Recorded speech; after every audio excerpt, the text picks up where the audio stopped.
What is up, guys, and welcome to the South Coast. Today's video, I'm going to show you what you need to be doing after you borrow somebody else's tools before you give it back to them. So let's jump into it. Alright guys, so my good buddy Robbie, he's actually a good friend of the YouTube channel as well. He's always leaving me some comments, helping me out on things here and there.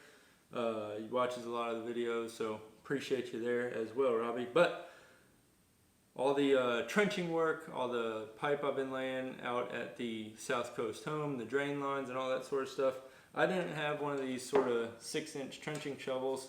Luckily, my buddy Robbie had one. He let me borrow his so I could get this job knocked out and didn't have to spend the money on one. And so pretty much got that job finished up. I no longer need to use the shovel. So before I give it back to him, we're going to get it all cleaned up. I'm going to put a little bit of an edge on it, maybe get some oil on this section of the handle. Basically, try to return tools back to their rightful owners, at least in the same shape that I got them.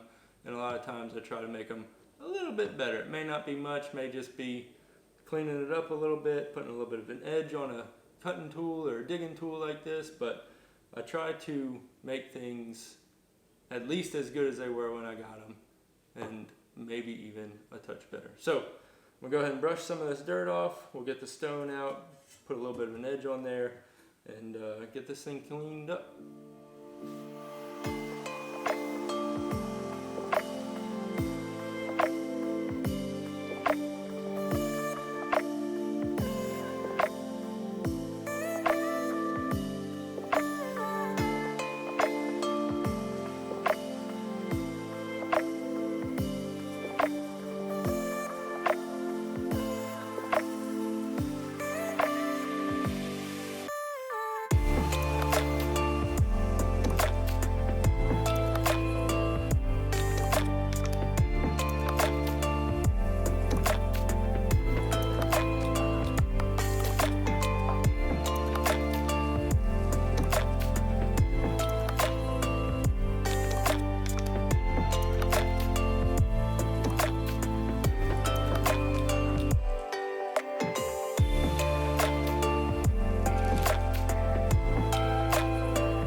Alright guys, and just like that, tool's ready to go back to its rightful owner.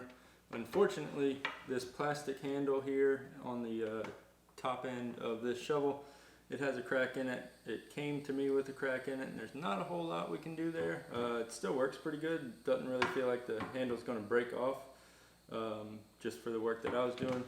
Obviously this wood still has some of the varnish on there. I could scrape all the varnish off and then leave it oiled. Not really sure if that's something that the tool owner would want me to do, so I'm just went ahead and oiled the exposed parts of the wood there where the wood handle comes out the back of the shovel blade there. Got some oil put there, and then these exposed areas where the varnish is wearing off. Generally I like to scrape the varnish off of all of my tool handles and then give them the oil finish, but like I said, not really sure if that's something that Robbie would want to keep up with, because you definitely got to keep oiling tool handles once you scrape that varnish off to keep them, keep that wood hydrated and fresh and good to go. But got the majority of the nicks knocked out of the cutting edge on this shovel. I really wasn't trying to put like a razor sharp edge or anything like that on it, so really just trying to get it back to a good consistent edge. We did that with the Lansky puck and a little bit of diesel as my cutting fluid. Got that whole blade coated in a little bit of that diesel just to keep it from rusting.